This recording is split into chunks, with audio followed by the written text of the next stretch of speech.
welcome everybody to our second annual Emerging Growth event. We had one last year with Mark and Mark to introduce our new strategy called the Palumbo Emerging Growth Portfolio. And the goal for today really is to update everybody in regards to the actual portfolio itself, and also get an update as far as the future of artificial intelligence and biotech. And having both Mark Pantopoulos and Mark Weiss here, who are both experts in these areas, we thought it would be very, very educational. So first, I just want to thank everybody for being here tonight. I know it's cold outside. Some people came from afar, so thanks so much for coming here tonight. Clients who are clients of the firm, we thank you for being here, and we also thank you for your trust and confidence in us as a firm, as a team. We really, we appreciate you having the confidence in us, and I promise you that we work as hard as we can to put together the best platform we can to serve you and your families for many years to come. Part of the platform is putting together this emerging growth strategy just about a year ago, and it's something that really has worked well and we believe will continue to work going forward. Just to update you on some numbers, last year, the all equity strategy, if you were in this strategy on January 1st, was up about 30%. On Mark Weiss's side of it, he was up 29%, outperforming the NASDAQ, mid-cap growth, small-cap growth. And then on the biotech side, Mark Pantopoulos' strategy was up 25%, way outperforming any small-cap biotech index investment. So both of these have outperformed for the firm, so we appreciate the outperformance. But it's not really all about 1 year. It's more about what they can do for us and grow our wealth over the next 10 and 20 years. That's really what this is all about. Just to always, remind us, remind us, is that this is a very volatile strategy, right? It's not a strategy where it's like buying Johnson & Johnson and McDonald's and Coca-Cola, where you don't have that much volatility, they pay a dividend. This is the complete opposite of that. And because of that, as investors for you, we don't allocate a lot of your money to this strategy, but we do believe you need to have some exposure to the next latest and greatest emerging technology and emerging biotech. That's how we look at it. And so just to remind you, just quickly, how we think about when you're invested in public equities, right? So as a firm, we invest in public equities, private equity, private real estate. That's kind of the core of what I call the risk assets that we believe can grow your wealth the most over time.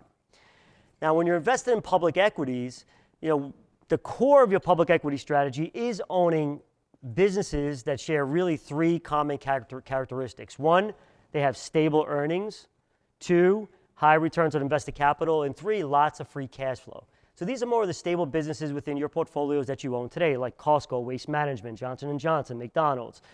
And those businesses, when you own stable earnings, companies that have stable earnings, high returns on invested capital, over time, that's proven to actually beat the market. So that's about 50% of your portfolio that's with us, that's exposed to public equities.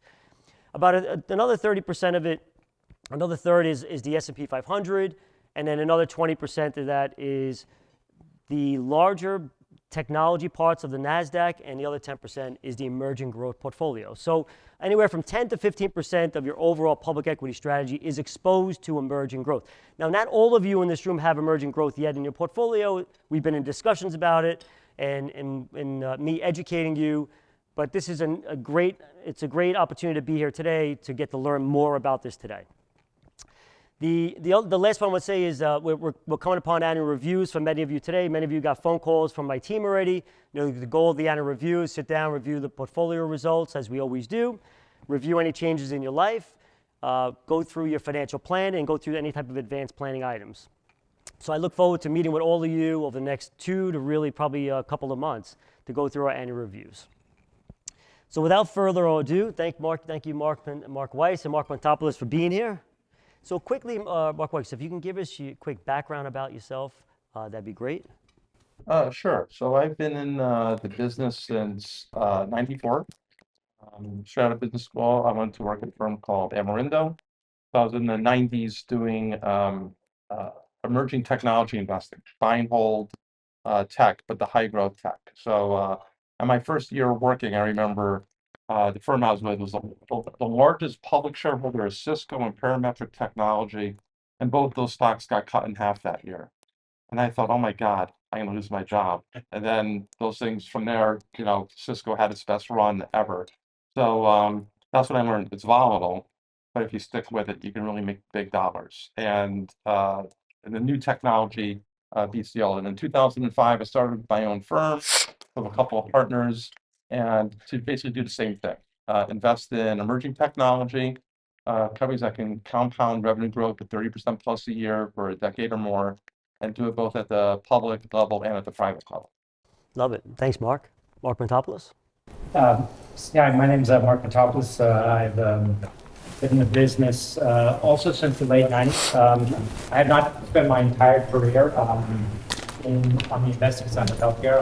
I spent some of the time investing, and then other part of my career I was actually running a small pharmaceutical company, and have worked as a consultant for many companies that have been trying to develop products, pharmaceutical products in the U.S. So I've kind of seen both sides of it, both the investing side as well as the operational side of things. Have kind of seen many cycles with the biotechs and the medical devices, the ups and downs. It's certainly a sector that's volatile, but it's a great sector where if you know what you're doing, you can really make outsized returns. And it's something that's evolves very rapidly, and we see, kind of the fruits of these changes, on a yearly basis as we hear about new drugs and new therapies and things like that as they come to market. Great. Thanks, Mark. Appreciate it. We wish they had a different name. Sometimes it's hard to decipher between both of them as we're preparing emails and whatnot. So, it's interesting as this event, I just literally read a book yesterday, literally over the past couple of days, called Invest Like a Guru. And in the book, it was really apropos for today's meeting, because in the book, there was part of the book that said shooting for the stars versus shooting fish in a barrel. And this relates to this meeting today, because what the author talked about, the author finished writing this book in 2017. So he talked about 2017 and 10 years before that. And what he said is, sticking to buying good companies also means that we are going to miss some of the best performing stocks. So in other words, the stable businesses that I told you that we have for you, investing for you right now, right? Those are great businesses to own, but you do tend to miss the best performing businesses, much like the businesses that they own. That's the negative in just investing in that type of a strategy. And what he said is, when he sorted out 3,577 companies that were continuously trading over the past 10 years by their performances, the best performing 50 stocks delivered an annualized gain of just under 25%. Among the 50 stocks, most of those were biotech and technology stocks. Right? So if you remember last year, those that were attending this, the biggest reason why my firm decided to put this strategy together is because I do know that the best performing sectors over time that have outpaced the S&P by a large margin has been tech and biotech. So that's why we put this strategy together. But then the author goes on and says the best performing stock was Medivation Incorporated. So Medivation, it gained an average of almost 50% a year over the past 10 years, 2007 to 2017. That's what the stock actually performed on average. And he says 10 years ago, the company had no revenue and was losing tens of millions of dollars, but yet it had a market cap of $100 million. Why would the market value of a company with no revenue have a $100 million market cap? Any sensible investor would not buy that stock. You're not making any money, you're losing tens of millions of dollars, but yet the stock market had it valued at $100 million. The company went another year without revenue while its market cap grew to more than $400 million.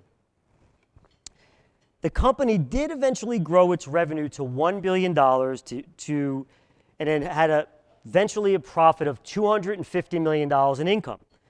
But it didn't turn a profit until 2014.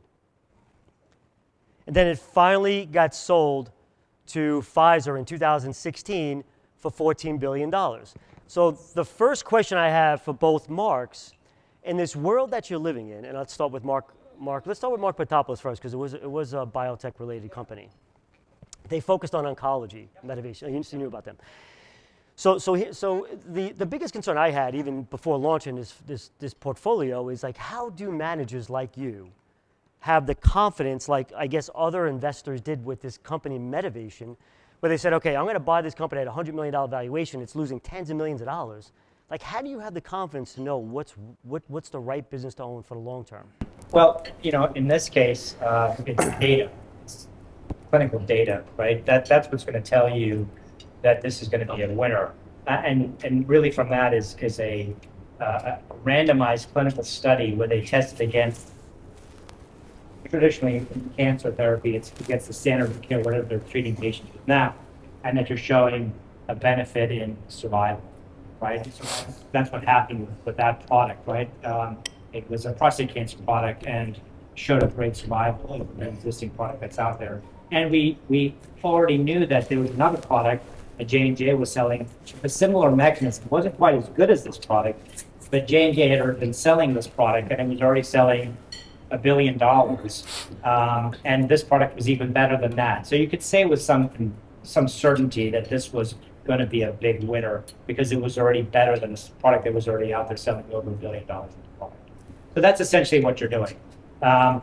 Is you're looking for data in the case of biotech. You're also looking for who's the management team. So, in the emerging growth portfolio, there's a company in there that has the same CEO as the Medivation CEO. So, Oh, is that right? he's in the portfolio because there are some people that know what they're doing and they really understand how to go find the right drugs and things like that. So when you look back at the success that you've had with the various picks that you've had, what is the common denominator that you've found that why certain stocks move in the direction that you want them to? I'd say it's a combination of, is there a big market? Is there a big unmet market? Does the technology fit for that market? Is the product that's come out of this technology, is that good for this market? Does it meet the unmet need that's out there? Is there a moat with regards to intellectual property or production or something that's going to keep a lot of other competitors out? And then is there a management team that's going to get this company to the next level? And, usually when you have a really good management, they kind of take care of all those other elements because they don't want to waste their time either. So they're really focused on the big unmet need. Do they have the technology, things like that? But it's really kind of comes down to those things. And then buying it and buying the company at a valuation that will let you see the upside. If you're buying like one of those companies at $12 billion and, maybe you get lucky and you get to buy it at 14 billion, but if you get unlucky, you're going to get hit. But if you can find it when it's kind of undiscovered still early on, that and has all those parameters that I just discussed earlier, that's usually where you find a big winner. Excellent. So Mark Weiss, taking on, so similar to the story that I just read about Medivation, right?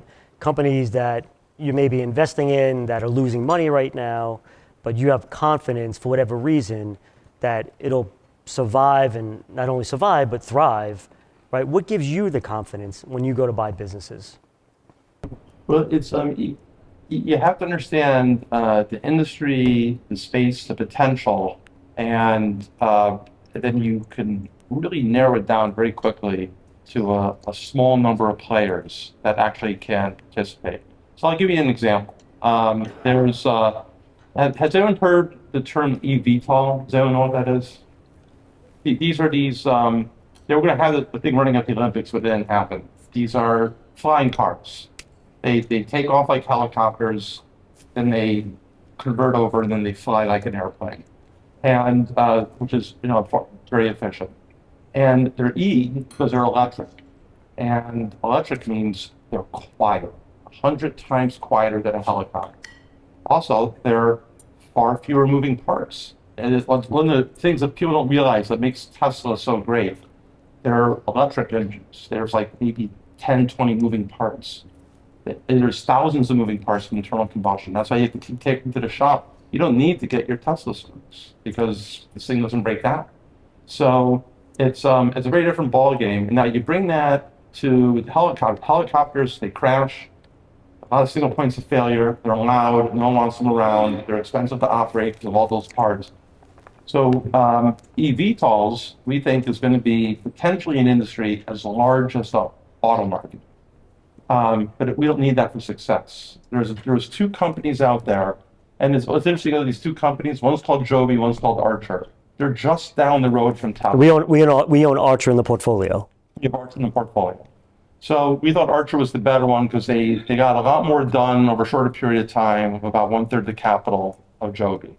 But Joby, we still think is a good company.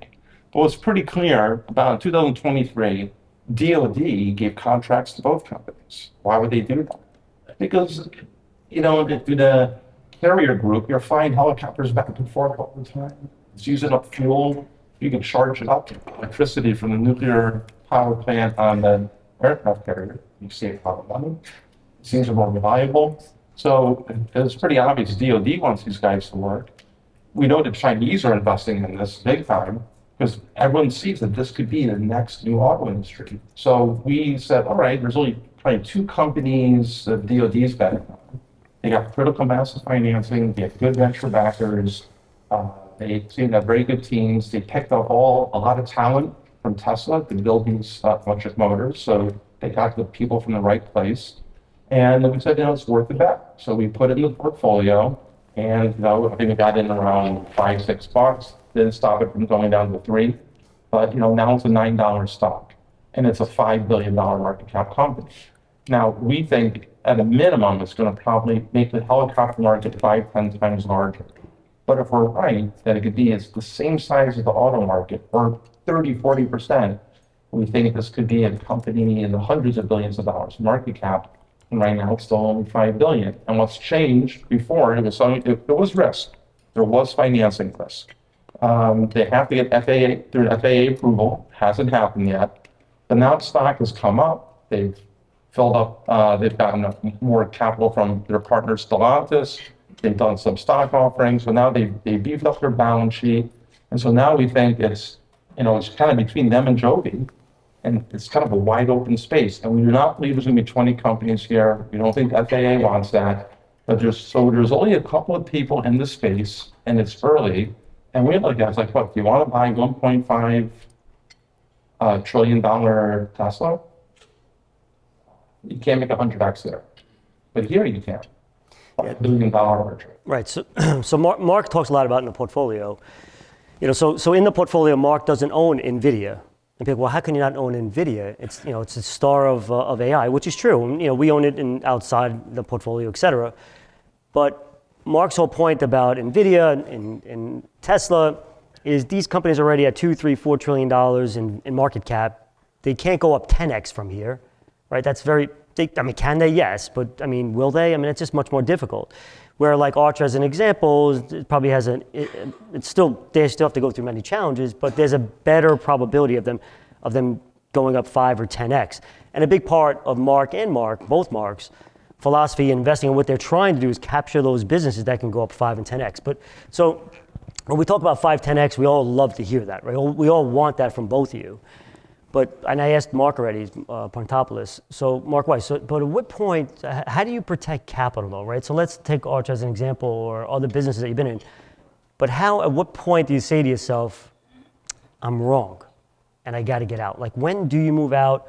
What causes you to get out of a business where your whole thesis was wrong?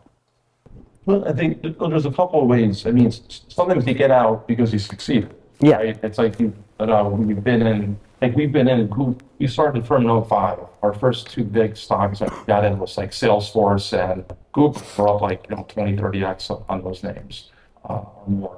And but these companies are now really big. And they're how much more is there? Salesforce is like $250, $300 billion company. Is it going to go to 3 trillion? Maybe there's a pathway, but it's kind of getting old. In terms of the new bets, you just have to, be honest with yourself. And if we have a thesis that eVTOL is going to be a big thing. If these things start crashing and there's huge liability and there's, we'll change our mind. So we don't think that's going to happen, but if events change that make your fundamental thesis wrong, then you have to be cold and just, man up, stop. Yeah. So I want to broach the subject of artificial intelligence, right? So for both you and how you're investing capital, what is artificial intelligence? Where do you see the future of artificial intelligence going? Well, that's a big one. That's a big question. Big one. You got 1 minute to answer it. Okay. I'm just joking. I wish I could. I'll just ask for complexity. So first of all, we think it's it's broadening and to other areas. So the LLMs, large language models, is where we're really seeing the action today. And this is helping coders code faster, right? The AI makes suggestions on code, and so it makes coders more productive. We're hearing a lot about AI agents. Soon you're going to be talking to someone that sounds like you're talking to a human, and it's going to be a voice-generated AI agent. You're going to see AI agents that, knowledge workers. Knowledge workers don't have to set up a computer, take stuff off Excel, does some Google searches, writes a report. Well, AI is going to be able to do stuff like that. That's happening right now. So you can see a lot of that. We're starting to see pretty interesting advances in robotics, but the robotics is still going to be kind of confined to within a building because the current AI is very high powered.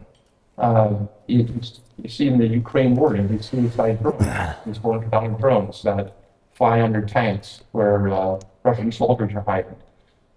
That thing is, has a small battery. If you take the flagship chip from NVIDIA and you put it on that drone, it's going to fly for 1 minute. But we need nuclear power stations to power these AI data centers. So there's something about the current AI, it's extraordinarily high powered. So we think there's going to be new AI that comes about that's going to be much more power efficient. And that's really going to power the robotics revolution. That's not here yet. And Mark will tell you more about this, but we're seeing that AI is really starting to happen in healthcare. I was at a conference where RadNet is this company. They own, I think, hundreds of imaging centers across the United States. And 6 years ago, VCs were saying, "Oh, radiologists will be put out of business." Didn't happen. But now it's getting it done. A lot of AI is working its way into radiology as we speak. Yep. That's what the chief science officer told me at a conference 4 or 5 months ago. And you're seeing AI is becoming a really big factor in drug discovery. So it's the interesting about AI, it's really getting into a lot of different areas. And one of the greatest things, I was at a Frontiers in Medicine conference at Stanford, and they put up this chart. So look, here's the doctors. I'm really trying to diagnose the hardest cases. And here's doctors with GPT-4 a little bit better. And GPT-4 on its own did better than all the doctors. And that's GPT-4. O1 has come out, and that's way better than GPT-4, and O3 is way better than O1. So my guess is like within single-digit years, if a doctor's making a diagnosis without AI checking on it, they could be liable for not using it. I think that's where it's going. Yeah. Yep. Because it's that's what AI is not now. AI can be phenomenally stupid. But what AI can do that humans can't, it can ingest a billion times more data than a human can. And that makes it incredible. Of course. And so, Mark Matopoulos, so what do you see about AI that impresses you as it relates to your field? I think there's a lot. I mean, obviously the big thing is going to be in the diagnosis, right? Because whether it's the labs at the hospitals or the doctors, I mean, when you can access infinite information at once and then take a bunch of new information and say, okay, here's the diagnosis, that just works so much faster than the human brain. And so you're going to see a lot in the diagnosis. Also in the monitoring of disease. So, there's a position we have in the portfolio where they're focused on the epilepsy space. And so, for people that have refractory epilepsy now, this little device, which goes in the brain, basically records your brain activity and learns from your brain activity, and then learns when to deliver the counter shock. So that actually, if you look at these patients, their epilepsy goes down a lot on getting it, but it gets better and better and better over time as the algorithms understand the epileptic shocks and then can predict what's going to happen before you have the epileptic shock. So then basically the device can then start to administer, can predict when you're going to have epilepsy and actually knock it out before it even starts. So lots of cool stuff like that happen. Yeah, which is amazing. So Mark, do you believe 5 years from now we'll look back and say, oh my gosh, the way we used to administer medicine is so archaic, like annual annual reviews with your doctors, the way we took blood work, where everything's going to be so much quicker and faster. Diagnostic, like you said, from a diagnostic standpoint, cancers, and I mean, it's. We're eventually going to knock these diseases out. You're eventually just going to not have it. We're going to fix you. We're going to fix your genome, basically, eventually, right? That's essentially where we're going to go with this stuff eventually. But, right now, yes, we're going to have everything kind of, in contacts on your wrist or whatever that will kind of detect things. Your annual checkup will, basically detect anything happening. Knowing your genome will kind of predict what type of diseases you're more likely to get. If you have a genetic disease, we're going to basically solve that. I don't know if you saw that about 2 weeks ago, a company announced that they had successfully taken a type 1 diabetic and made them type 1 diabetic non-diabetic. Wow. They basically took a cell, a pancreatic islet cell. They knocked out all the elements of that cell that the immune system had recognized, and then they implanted it, and the patient has been on no insulin and no immunosuppressive drugs now for over a month. We're going to fix things, right? We're going to fix things, and So how close are we to utilizing, like Larry Ellison talked about yesterday, having blood work and it diagnosing cancer? How close are we for that coming to the forefront and being able to utilize that technology? We could actually do it now, right? So there's, if you look at, Moderna became famous obviously because of the COVID vaccine, but their second act is actually cancer vaccines, and so they have a partnership ongoing in phase 3 studies for melanoma, where they take your tumor and they then look at all the antigens that tumor is expressing, and then develop an mRNA which basically gets your body to produce the proteins that the cancer is showing, and then your immune system activates against that. So, what Ellison was kind of talking about is going earlier than that. So then you're not waiting to the fact that you have cancer. You're basically seeing in the blood what the cancer is kind of leaking, I guess, into the blood early on. As long as the DNA fragments code for proteins that are expressed on the surface of the cell of the cancer, you could develop an mRNA against that. So theoretically, you could say, okay, now we know that, most likely in melanoma, before it even shows up on the skin, you will see these markers in the blood. If you have these markers, they code, those markers are, fragments that code for these specific proteins that are, 95% associated with melanoma.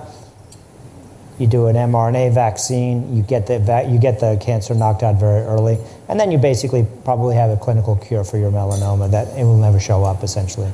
So we're close. I mean, we're not far from that. Yeah. Thanks, Mark. So Mark Weiss, we've spoken about this. So technology, has been revolutionary, right? But as revolutionary as technology has been, GDP really hasn't been anything great the past 15 years. We've had amazing technology breakthroughs. Productivity from the economy hasn't been anything great. Are we finally at a place with artificial intelligence where that now can finally change, that it can, because when you think about, okay, artificial intelligence, this all sounds really great, but A, how are we going to make money off of it, right? B, a lot of these companies are spending so much money.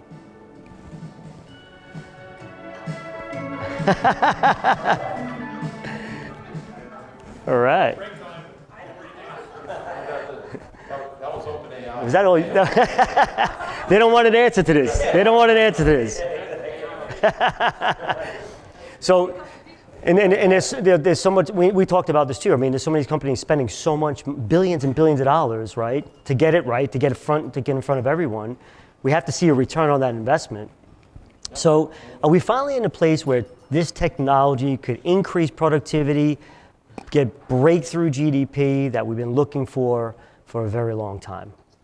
Well, I think it's not going to be all in one of those coming stages. I think these LLMs are actually going to be is going to make a material impact of productivity, but is it going to get? Let's say we're around 1.5%. We were on 2.5% productivity growth from like the late 30s to like 72. Right. And that was putting the superhighway system in and rolling out the grid and telephony, and that was the heyday of productivity growth. And we haven't been that good. We got close to 2% late 90s, early 2000s, and it hasn't been that good since. So of all the stuff that we have, it's great, but where's the productivity? I think these smartphones with social media, I think it messes up a lot of kids' lives and increases a lot of mental issues from it, and so in many ways it's been counterproductive, a lot of this new technology. Now the AI, though, I really think is going to actually start making a positive impact, and then it depends like where are we with self-driving? Like, is it really there yet? That's a big productivity boost, right? That can take accidents way down. But bigger than accidents, I think about 40,000 people die in the highways. I think 200,000 people a year are injured or killed through misdiagnosis. So we start getting AI in those areas, right? It's like self-driving will be a big deal. In healthcare, I think it's going to be a really big deal. But are we close? Like, the interesting thing about AI is you can out-diagnose the best board-certified doctor, but you don't have a robot that you can just give a wrench to and say, can you fix the sink? Right? So that's a harder AI problem. And so do we need to have that type of robotics before we get the real big productivity boost? I don't think we need, that is coming, and I don't think we need all of it to start seeing the benefits.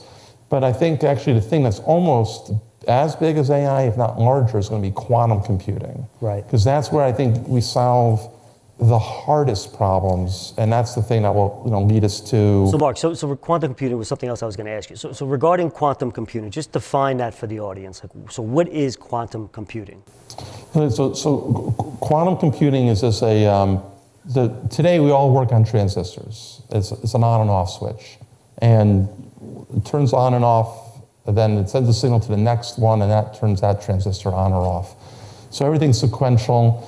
Quantum is a different thing. Quantum, there's a couple of properties. The qubits can have more than 2 states, right? So there's multiple states, which gives you greater density of possible combinations, but this thing called entanglement, where all of the qubits work together, and they're entangled, and that makes the ability to do computation. So you saw Google just announced this thing called Willow, and they did this one calculation in 5 minutes, which would take the largest supercomputer in the world a septillion number of years to solve the same problem.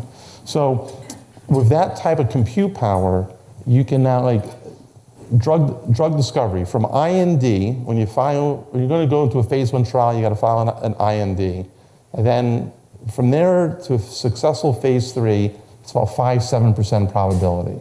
So that's why drug prices are so high. You got to pay for all the failures with the drugs that work. Well, what if we can get to 95% probability that the drug will work? So the way you do that is you have to solve something called Schrodinger's equations. No one can solve it with a regular computer. If we had 1 trillion times more data centers than Microsoft has today, you could still not solve Schrodinger's equations. A quantum computer can, and then you'll know exactly how that molecule behaves. You'll know if it's effective, you'll know if it's toxic, and you can actually eventually even do the phase 3 trial inside the quantum computer, where you can actually see, will it work, will it not work, will it cause side effects? And then you could do all this stuff in the computer and not be in this 12-year process, billions of dollars, using humans as guinea pigs. And 30 years from now, we're going to look back and go, people used to do that? How savage and medieval that was. But in that world, you can solve problems, and it's not just healthcare. It's like we need superconducting magnets that operate at room temperature if we're ever going to make fusion work. Well, we don't have that. No one's invented that. That's a material science problem. You can model that stuff in a quantum computer.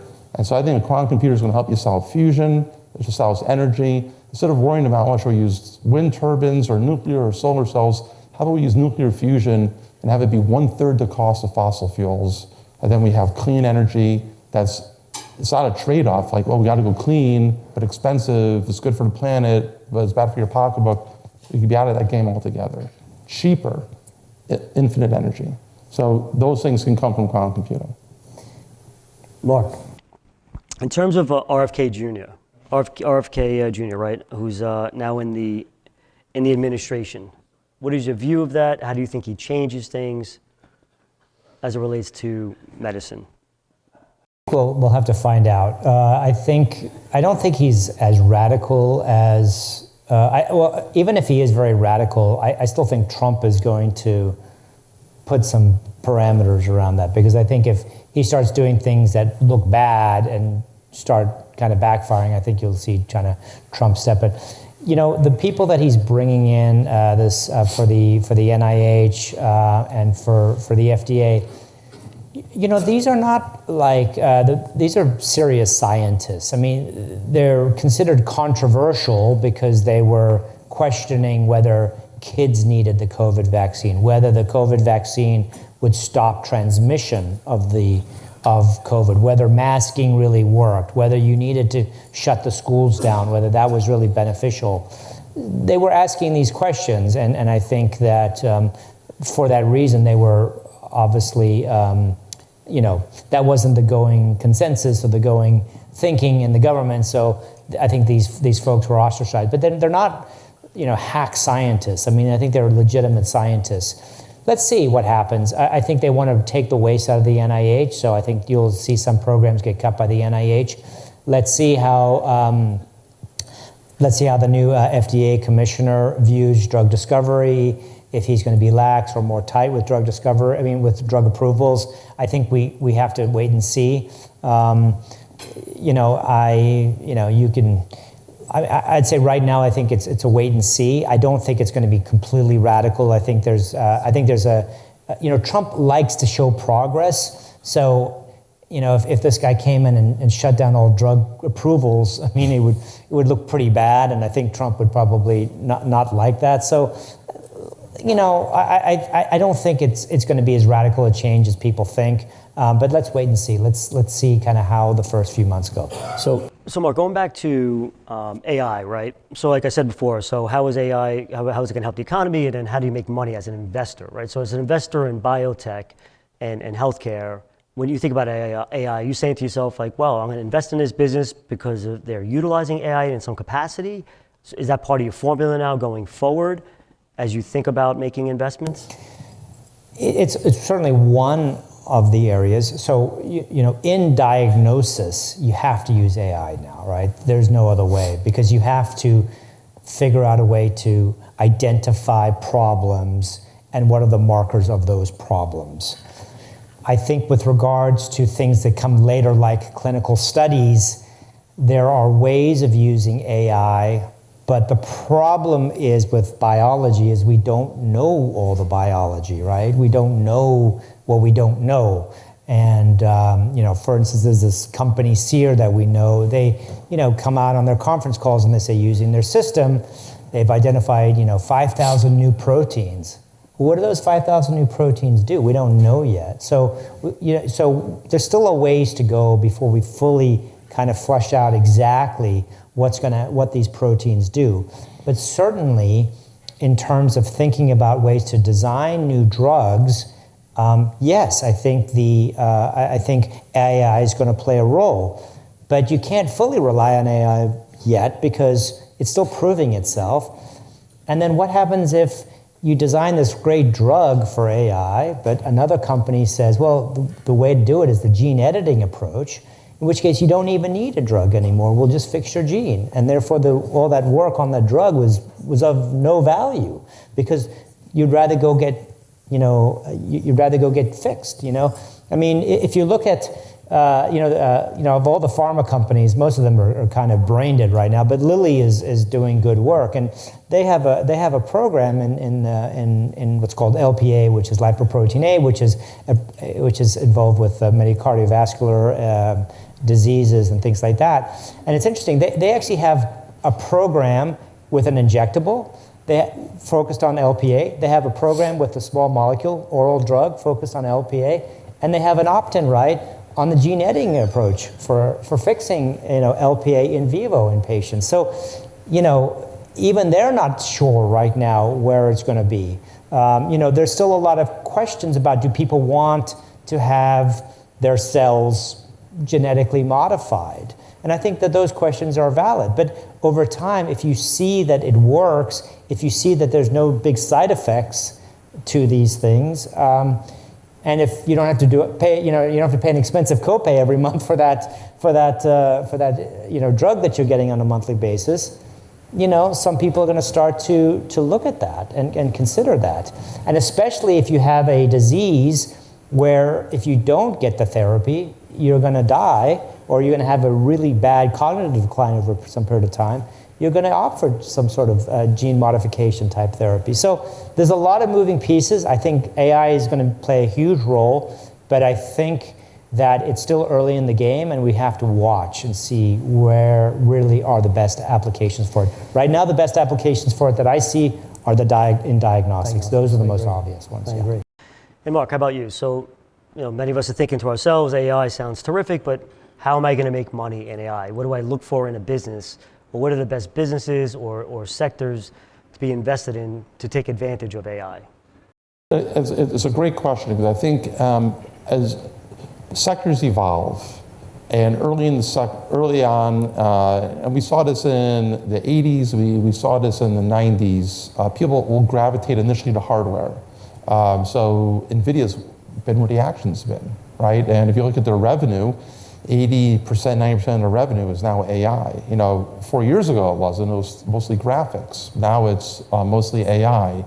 But the real value is, I think it's in the data that trains the networks. And so who has the data? Is it a proprietary data set? So I think it's software companies that have built trust with corporations that have access to corporate data to help tune the AI to make the application better for that customer.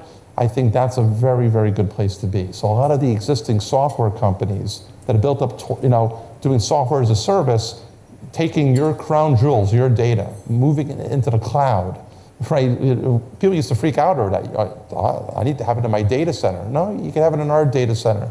I'll actually be safer here. We have better security people than your people. Like, that was a big ask to get people to move their data out of their data centers into the cloud. And now you have that trusted relationship and leverage it to build AI models. So I think, we're seeing today, right? Like a lot of the values in NVIDIA, they have 80% gross margins. That means the chip that comes from TSMC, they mark up by a factor of 5. Right. We think those days are numbered. And then there's the modeling guys. Yeah, OpenAI seems to be always ahead, but for how long, right? Then Meta's going to come out with their new model and Google with theirs. I think they got maybe a year ahead in models. I'm not sure that's sustainable.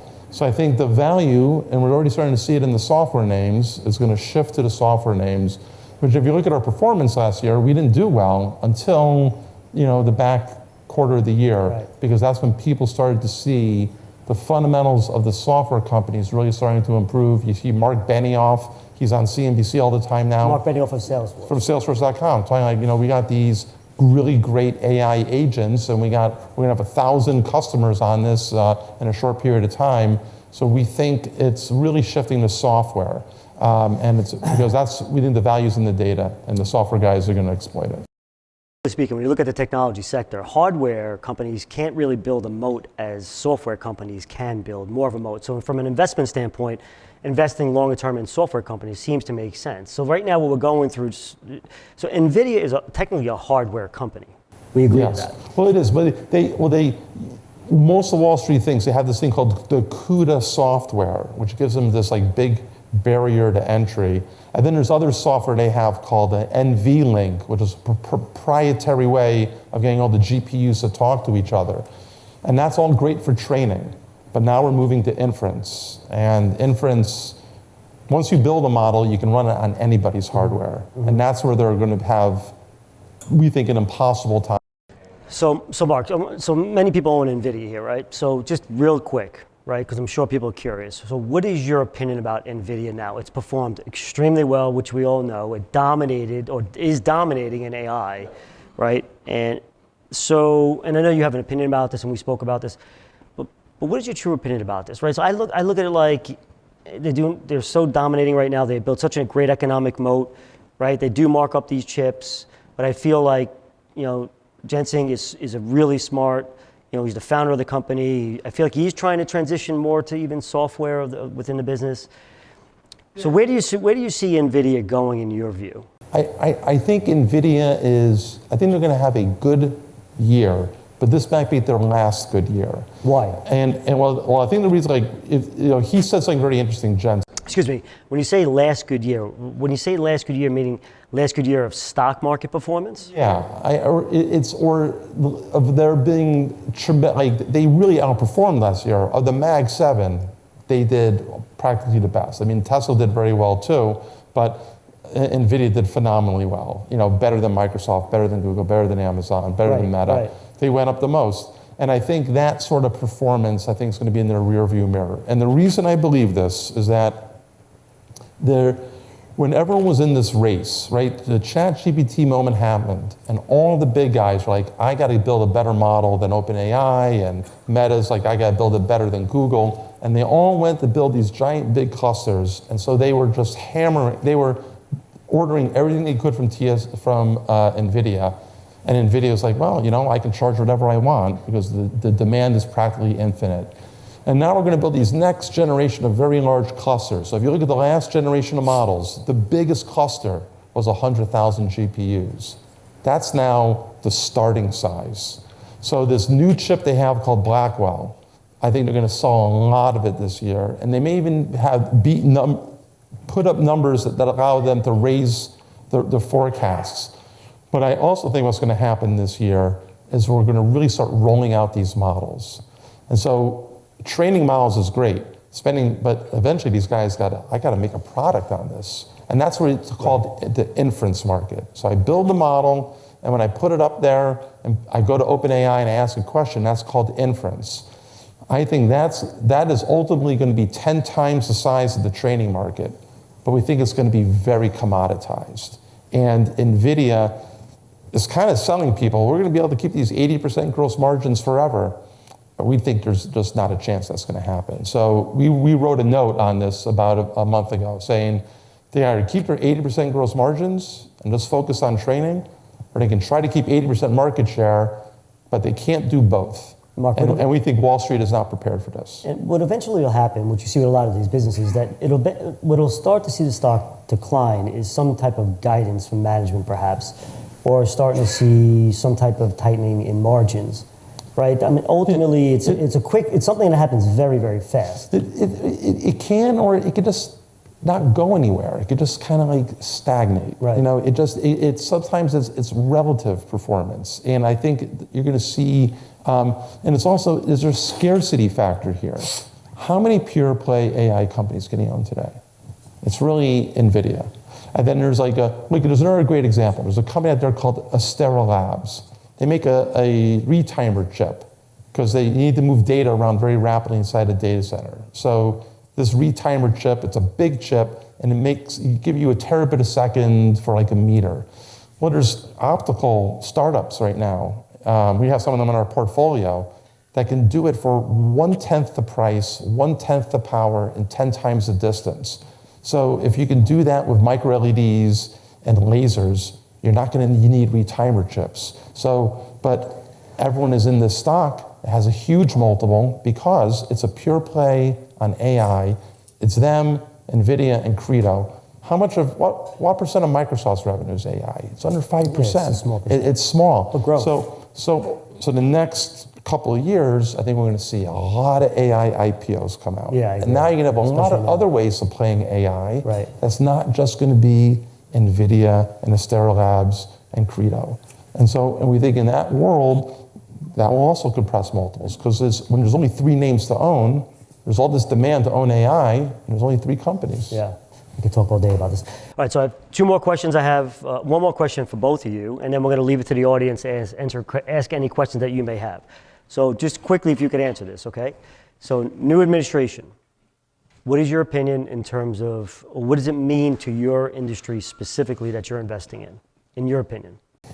I think the focus will be on innovation. I think, I think there are very pro-business, so I think they want to see innovation succeed. So in general, I think this administration is favorable for the industry. The question will be, deficits and inflation and things like that, and how much does that affect long-term rates? I think because that's obviously negative for biotech, where you're investing a lot to develop a drug. But I think they want innovation, and I think they're going to be trying to get out of the way of a lot of these biotechs in developing new products. And so I think, in general, I think it's very positive. Great, thank you. Mark? I think I think the Trump administration knows that the biggest threat to the United States is the Chinese Communist Party, and we have to beat them in technology. And we have to own AI. We can't let them own it. We have to own quantum computing. We can't let them beat us at that. And it's wonderful that we have SpaceX. We can put 50 times more things in orbit right now than China can, because they do not have reusable rockets. We do. That's a huge strategic advantage. And I think they know that we got to own this. And I think you're going to see H-1B visa reform. I think if someone comes from India and gets a PhD in electrical engineering, we should be buying that guy a house and give him citizenship. We should not send him back to India. So I think we're going to get smart like that, and you're going to see it. And again, interest is now a bigger line item than defense. We can't spend more money on defense. We got to spend smarter. The defense industry is consolidated. We used to have 10 defense contractors. It's now down to 3. These guys are over budget. It's cost plus. We got to get out of that. And Silicon Valley's there, right? You got Shield AI. You got Anduril. Silicon Valley companies are going to come out, and they're going to do what you're seeing in Ukraine. Look at Ukraine. They're making 1 million drones a year, the Ukrainians, right? That's how, when you're in a war, you have to adapt, and you do the best you can with little resource. And look what they've done. We need to do that. We can't spend while we're spending on F-35s. We got to figure out a way of doing something different, very efficient.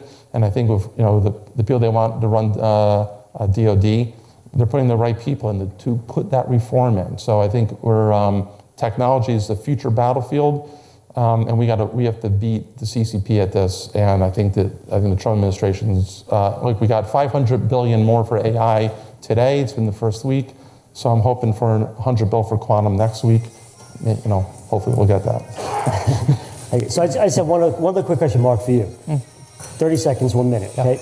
Longevity is something that a lot of people are talking about, right? Ways to increase longevity. And Brian Johnson has been somebody who's been very popular in that field. He's spending $2 million a year. He's 47 years old, he's actually my age. And he's spending $2 million a year on helping himself reverse his age. And supposedly he's reversing his age by like 4 years already. So anything that you're coming across regarding longevity that you see that seems to be interesting? Yeah, I mean... Is that something that's going to be something bigger that we're going to be hearing about? I mean, when I look at that guy, he doesn't look young. He looks like something's wrong. So he does.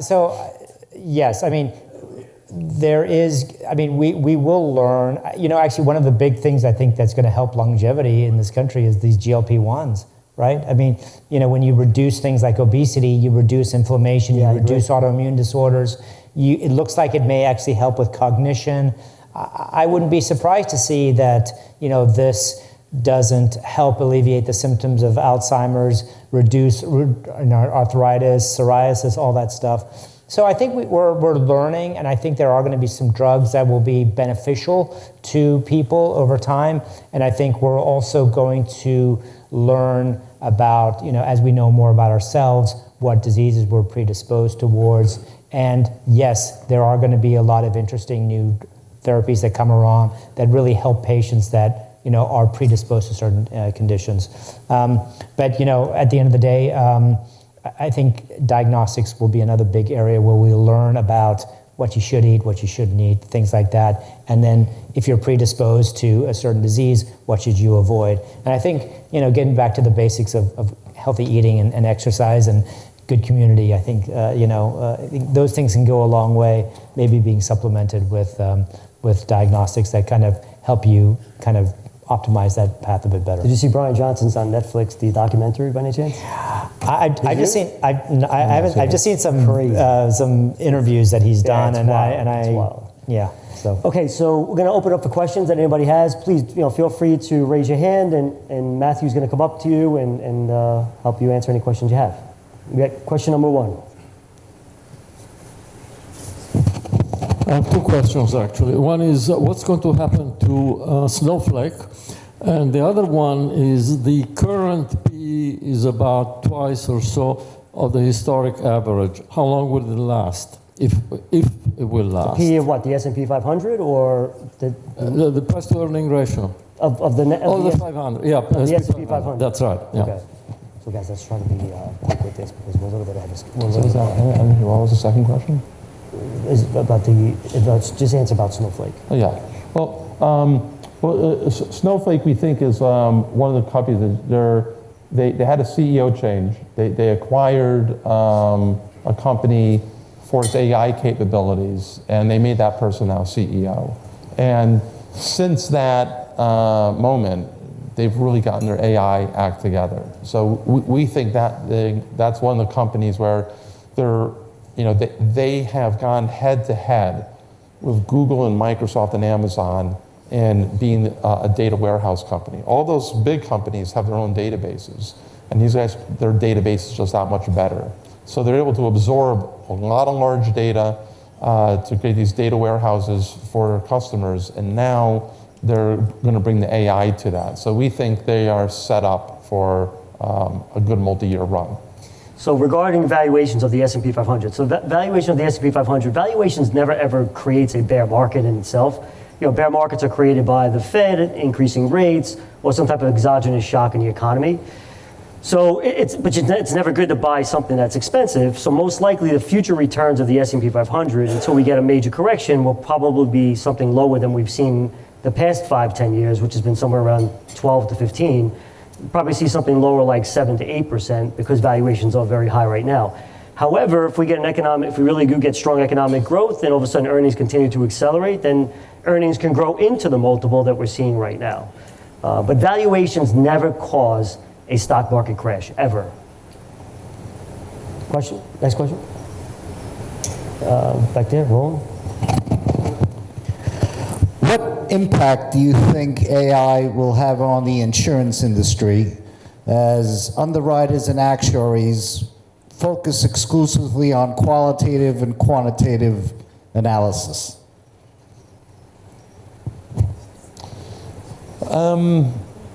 Well, I'm in an interesting AI insurance startup called Arbol, and they make contracts based on parameters, third-party parameters. So there's no claims adjuster. There's no one that goes out and inspects. They go, they just entered the homeowners insurance market in Florida, and they're going to go, well, we can measure accurately by neighborhood wind speeds, and we'll pay for a new roof if this wind speed's over a certain amount. If it's below that, it's all rotted out because of termites, whatever. We're not paying.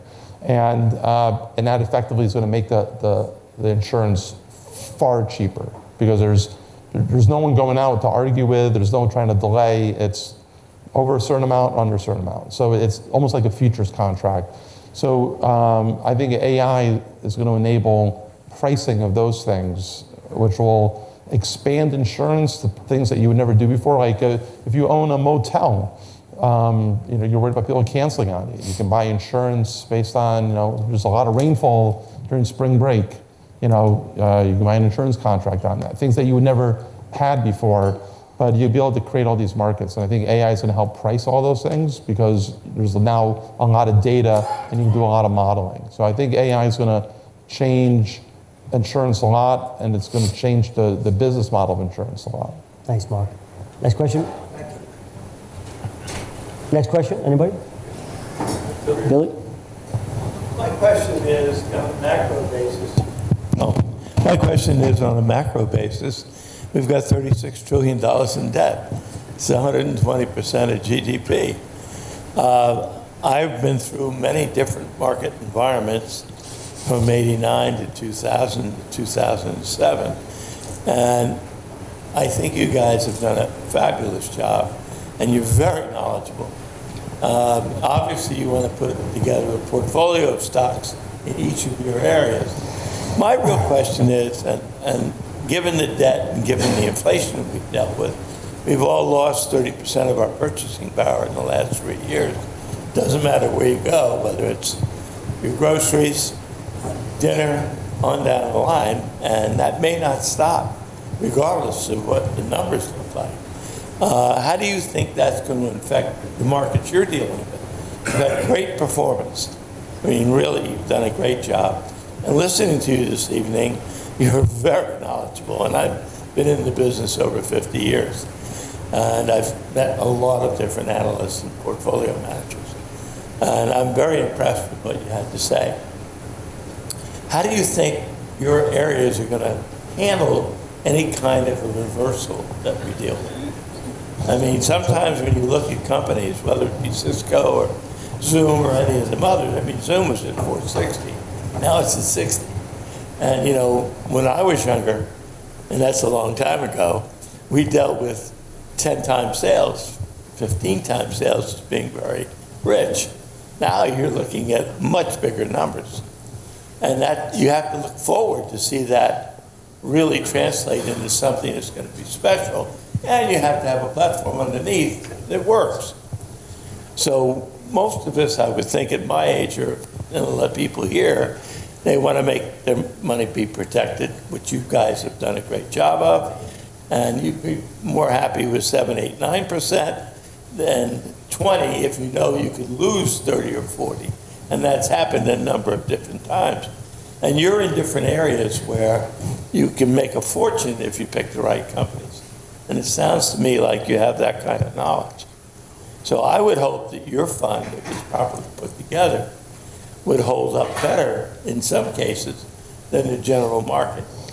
And that's my question. What do you think? It's a lot of things can always go wrong macro-wise, and it's very difficult. There's a near term, medium, and long. Near term, anything can go wrong. I mean, who knows? If China goes for Taiwan, I'm telling you, stocks ain't going up. Could that happen next year, or is it 5 years from now, or is it never? Could we get a spike of inflation? Yeah, that causes the 10-year to spike. Yeah, kind of all stocks are going to go down. Hard to predict those things. What I will say is that the ultimate way to get us out of this mess in the debt, as we were talking about before, we got to increase productivity growth, right? And so just like there's this great quantum compute company we invested in privately called PsiQuantum. And they did a great interview with the CEO in 2021. And he talked like, you know, we do this high energy, we put a huge percent of the world's energy into making fertilizer, the Haber-Bosch process. And it's at high temperature, high energy, and this is what we need to make agriculture productive. But we know nitrogen fixation can happen at room temperature. We know bacteria do it, beetles do it. So why can't we invent something new to replace this century-old process? We don't have the computer to do it. When we have a quantum computer, we can. And then we might be able to make a tripling of arable land with lower cost. What's that going to do? It's going to make food inflation go down. It's going to be enable us to support maybe a population 3 times larger without feeling like we're stretching resources. So I think the technology revolution is just starting, and it's going to pick up as it goes, and that's going to address a lot of these long-term risks. But between now and then, could something crazy happen? It always can. But I look at it as, do you want to bet on the older companies or the newer companies that are going to address that productivity issue? Because that's where the new $1 trillion companies, they're going to be $1 trillion in 10 years. They're sub $1 billion today. Those are the ones you want to bet on. Yeah, I just want to elaborate a little bit on that real quick, though. See, just regarding the debt that we have, right? So we're the best house on the worst block. So every other developed country out there is worse than us, right? So if we could figure out a way, maybe it's with this administration, to just keep debt where it is and it doesn't rise, right? And figure out a way to cut costs so that doesn't happen, and then really grow GDP based on all the things that we're talking about, right? So get GDP at 4%. right, the next 10 years, it really the percentage of GDP to debt really becomes something less, and the debt percentage of debt to the deficit, right, could be even something around 3% versus right now it's around 7%. So I really do believe the only way out of this is to grow our way out of it. I really believe that's the only way out of it, and if we don't do that, then it's going to be something that's going to be problematic. But I do believe every other country in the world, developed country in the world, is even worse shape than we are.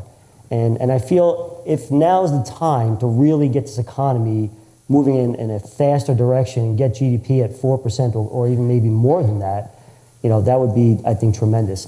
But that is without a doubt, as an investor, for all of you, the number one thing that keeps me up at night, where I'm thinking about, and the real solution to that is diversification, right? So not having all our money in this strategy, not having all our money in stocks, building diversification to protect in the event that we don't figure out this debt and deficit and things get worse and worse, eventually there will be a calamity with our economy. There's no doubt about it. But right now the dollar's strengthening. So the markets are not telling you it's a problem right now. And that seems to be a can that gets kicked along the way, but maybe with this current administration and with the things they're looking to do to clean things up and cut costs, we'll see if they can do it. It's a good answer. Yes. I agree. Thank you. Matt, get it? Actually, Dennis right there.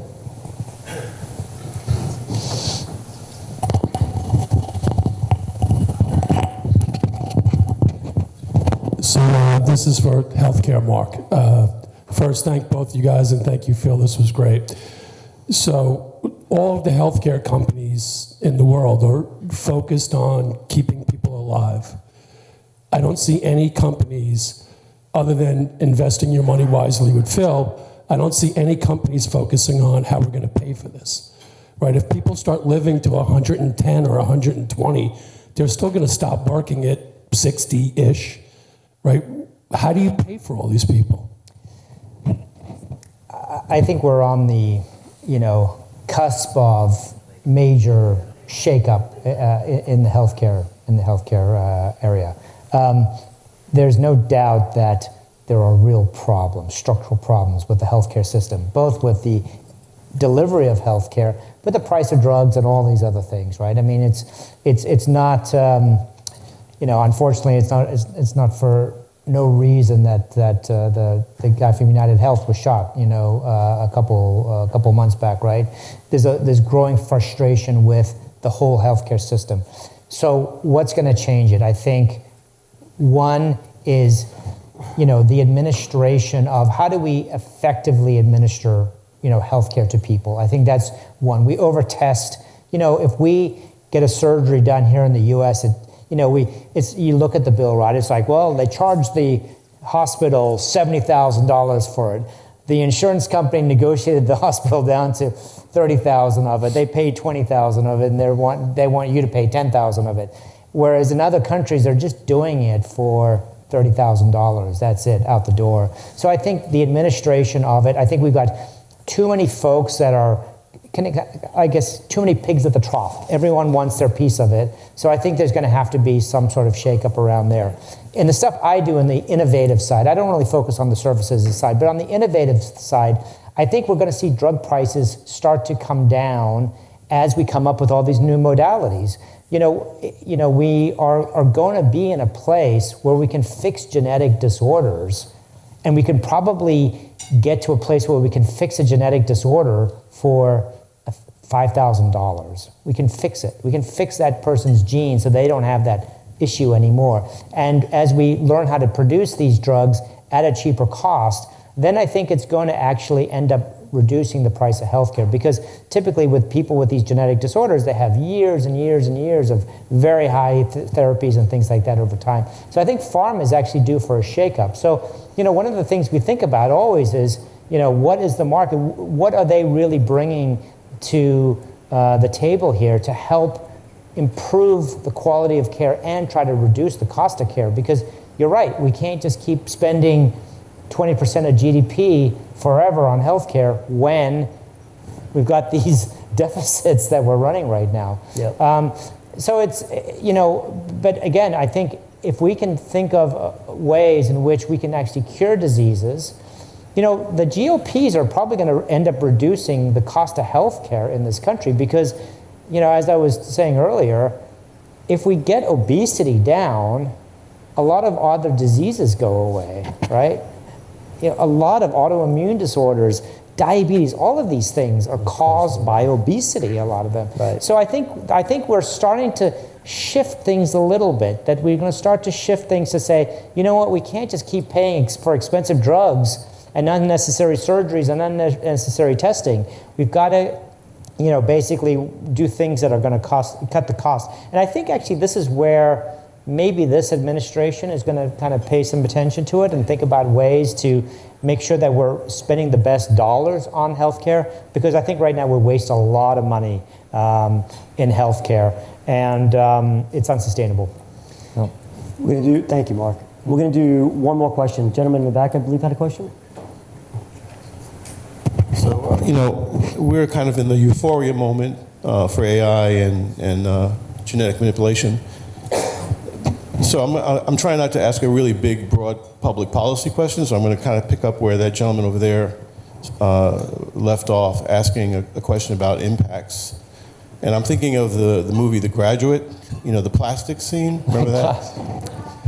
And of course, at the time, Dustin Hoffman was told the future is going to be plastics, and of course it was, and now we have a whole bunch of problems with plastics.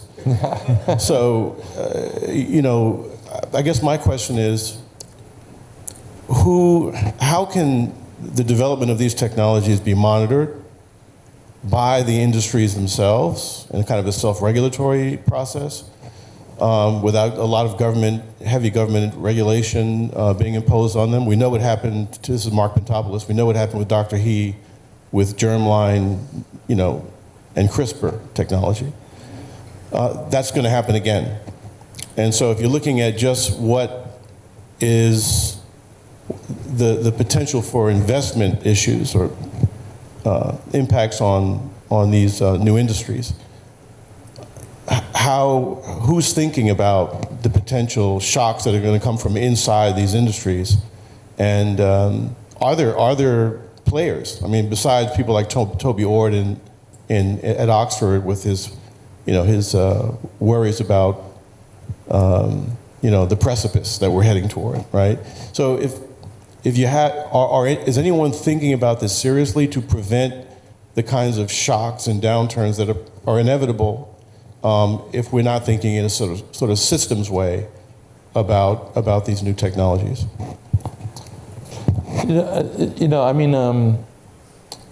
I think there's a lot of thoughtful people that are thinking about it, both at the industry level and at the government level, and it's but how it evolves and exactly where's the line drawn between industry self-governance and the government.